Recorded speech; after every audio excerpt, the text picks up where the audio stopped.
लाडकी बहीण योजनेअंतर्गत ज्या एकल परित्यक्ता महिला होत्या अशा लाडक्या बहिणींची ई-के-वाय-सी झालीच नाही. मग त्यांच्यासाठी ई-के-वाय-सी वेबसाईटवरती काही अपडेट आले आहे का? नोव्हेंबर व डिसेंबरचा जो हप्ता आहे ज्यामध्ये 3,000 रुपये लाडक्या बहिणींच्या खात्यामध्ये जमा झाले नाही. त्यांचे प्रश्न चुकले होते, ई-के-वाय-सी चुकली होती, त्यामुळे काय झालं आहे, हप्ताच बंद झाला आहे. त्यामुळे लाडक्या बहिणींना ई-के-वाय-सी चुकली यासाठी लाडक्या बहिणींसाठी काही एडिट पर्याय दिला आहे का? तर लाडक्या बहिणींनो महत्त्वपूर्ण अपडेट असणार आहे, त्यामुळे व्हिडिओ शेवटपर्यंत पाहायचा आहे, कारण काही प्रश्न असतील तर तुम्हाला इथे उत्तर मिळणार आहे. लाडकी बहीण योजनेअंतर्गत नोव्हेंबर व डिसेंबरचा हप्ता जमा झाला आहे, पण त्यामध्ये जवळजवळ 40 ते 50 लाख लाडक्या बहिणी होत्या की ज्यामध्ये अपात्र झालेल्या आहेत. म्हणजे त्यांच्या खात्यामध्ये हे पैसे जमा झालेले नाहीत, म्हणजे नोव्हेंबर व डिसेंबरचा हप्ता जमा झालेला नाही. तर लाडक्या बहिणींचा प्रश्न आहे की आम्ही आता काय करायचं आहे. बरं, ई-के-वाय-सी चुकली हे एक महत्त्वाचं कारण आहे. ई-के-वाय-सी चुकली, पण ज्या लाडक्या बहिणींची ई-के-वाय-सी झाली नाही, एकल महिला आहेत, परित्यक्ता महिला आहेत, अशा लाडक्या बहिणींनी काय करायचं आहे, कारण अशा लाडक्या बहिणींसाठी कागदपत्रे कोणते जमा करायचे हे सुद्धा ऑप्शन नव्हते. त्यामुळे लाडक्या बहिणींना आपोआपच तिथं काय झालेलं आहेत, अपात्र ठरलेल्या आहेत. तर लाडक्या बहिणींनी लवकरात लवकर अर्ज करण्यास सुरुवात करायची आहे.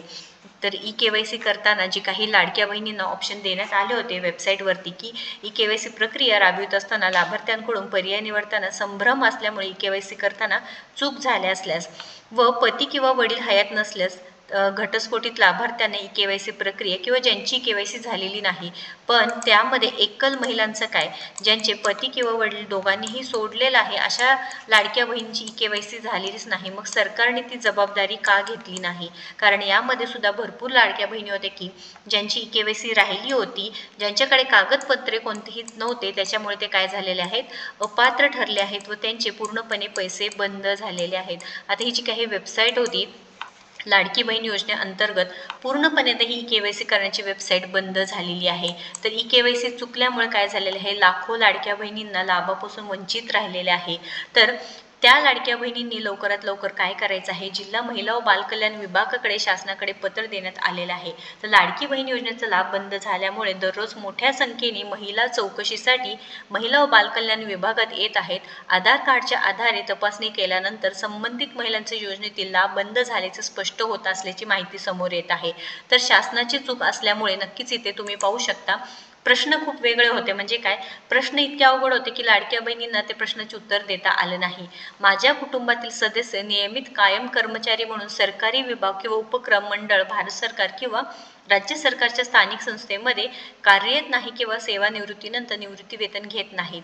माझ्या कुटुंबातील केवळ एक विवाहित आणि एक अविवाहित महिला या योजनेचा लाभ घेत आहे. तर असे अवघड प्रश्न असल्यामुळे लाडक्या बहिणी कन्फ्यूज झाले आणि तिथे फक्त आणि फक्त ई-के-वाय-सी चुकल्यामुळे लाखो लाडक्या बहिणी काय झालेल्या आहेत, अपात्र झालेल्या आहेत. व दुसरं कारण म्हणजे एकल आणि परित्यक्ता महिला ज्यांची ई-के-वाय-सी झालीच नाही. बरं, फक्त काय झालेलं आहे की आयडेंटिफिकेशन किंवा जे काही पडताळणी आहे तुम्ही प्रश्नावरच केलं आहे का? आधार क्रमांक घेऊन जे वडील आणि पती होते, जिथे पात्र लाभार्थी महिला आहे, लक्षात घ्या, पात्र लाभार्थी महिला होत्या, ज्या क्षुल्लक गोष्टीमुळे तुम्ही जर अपात्र करण्यात आले तर त्या लाडक्या बहिणींना या योजनेचा लाभ कसा मिळणार आहे? कारण तुम्ही फक्त आणि फक्त लाडक्या बहिणींना लाभ मिळावं म्हणून किंवा लाडक्या बहिणींना इंडिपेंडेंट, फायनान्शियली इंडिपेंडेंट बनावं म्हणून तुम्ही ही योजना आखलेली आहे. तर आता ई-के-वाय-सी प्रक्रिया करण्यासाठी आम्हाला पुन्हा एकदा वेबसाईट सुरू करून द्या. अशा लाडक्या बहिणींचं जे काही मागणी आहे ते नक्कीच पूर्ण केली गेली पाहिजे आहे, कारण आपण वारंवार आपल्या चॅनलच्या माध्यमातून ही मागणी करत आहोत व सरकारला नक्कीच हे पाऊल उचलावं लागणार आहे. मंत्री अदितीताई तटकरे नक्कीच महिला व बालविकास विभागाचे मंत्री आहेत व प्रयत्न करतात की लाडक्या बहिणींचे सर्व समस्यांवर ते जे काही उपाय आहे ते काढतील. पण ही जी काही ई-के-वाय-सीची चर्चा आहे ते कुठेच होत नसल्यामुळे नक्कीच लाडक्या बहिणींचा प्रश्न आहे की लाडक्या बहिणींना ई-के-वाय-सी करण्यासाठी पुन्हा एकदा संधी मिळणार आहे का नाही. कारण मंत्री अदितीताई तटकरे त्यांच्या सोशल मीडियाच्या माध्यमातून असू द्या किंवा थेटपणे माहिती देतात. पण आता जे मंत्रिमंडळ आज जे मंत्रिमंडळ बैठक होते, 17 जानेवारीला जे मंत्रिमंडळ बैठक होते त्यामध्ये निर्णय घेण्यात आले. मग ई-के-वाय-सीचं म्हणणं का मांडलं नाही? कारण जवळजवळ 40 ते 50 लाख लाडक्या बहिणींना अपात्र करण्यात आले आहे, त्यांचा हप्ता बंद केला आहे. तर ही सुद्धा म्हणजे खूप महत्त्वपूर्ण माहिती आहे. हे सुद्धा महत्त्वपूर्ण गोष्ट आहे, कारण लाडक्या बहिणींचा हप्ता बंद होत आहे. जवळजवळ एवढ्या लाडक्या बहिणी 40 ते 50 लाख लाडक्या बहिणी एके वेळेस जर हप्ता बंद झाला तर नक्कीच लाडक्या बहिणींचा आक्रोश होणार आहे. व आता हे सुद्धा सुरू झालेलं आहे की लाडक्या बहिणींचं जे काही लाडक्या बहिणींचा हप्ता बंद झाल्यामुळे लाडक्या बहिणी खूप नाराज झाल्या आहेत व लाभ थकलेला असल्यामुळे त्यांचा हप्ता बंद झाल्यामुळे नक्कीच इथे काय झालं आहे की लाडक्या बहिणींचे आंदोलनं सुरू झालेले आहेत. लाडक्या बहिणी आक्रमक करत आहे, रस्ता रोक करत आहे. त्यामुळे लाडक्या बहिणींनो, तुमचं सुद्धा काय म्हणणं आहे नक्कीच कमेंट करून सांगायचं आहे. हप्ता चालू होण्यासाठी KYCचं महत्त्वाचं आहेच, तर पोर्टल अजून एकदा सुरू करा. आम्हाला पुन्हा एकदा पोर्टलवरती KYC प्रक्रिया करण्यासाठी संधी द्या. व तुम्ही काय करायचं आहे, दरमहा लाभार्थी वाल्यांच्या मागणीनुसार KYC प्रक्रियेत झालेल्या चुका दुरुस्त करण्यासाठी पुन्हा एकदा KYC प्रक्रिया सुरू करून दुरुस्तीची संधी देण्यात यावी याबाबत शासनाकडे पत्र पाठवण्यात आलेलं आहे, अशी माहिती जिल्हा महिला व बालकल्याण अधिकारी यांनी दिलेली आहे.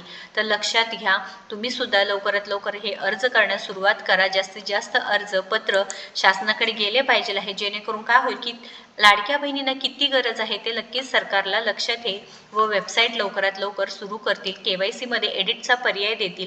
तर लाडक्या बहिणींनो, तुम्ही सुद्धा महिला व बालकल्याण विभागाला जर तुम्ही पत्र दिलं नसेल किंवा जे अर्ज केले नसतील तर लवकरात लवकर करा व आपला हप्ता चालू होण्यासाठी नक्कीच मदत होईल. आपल्या चॅनलच्या माध्यमातून आपण तर सपोर्ट करतच आहोत, पण तुमचं सुद्धा तेवढाच सपोर्ट पाहिजे आहे, जेणेकरून काय होईल की लाडक्या बहिणींचे हप्ते पुन्हा एकदा सुरू होणार आहे.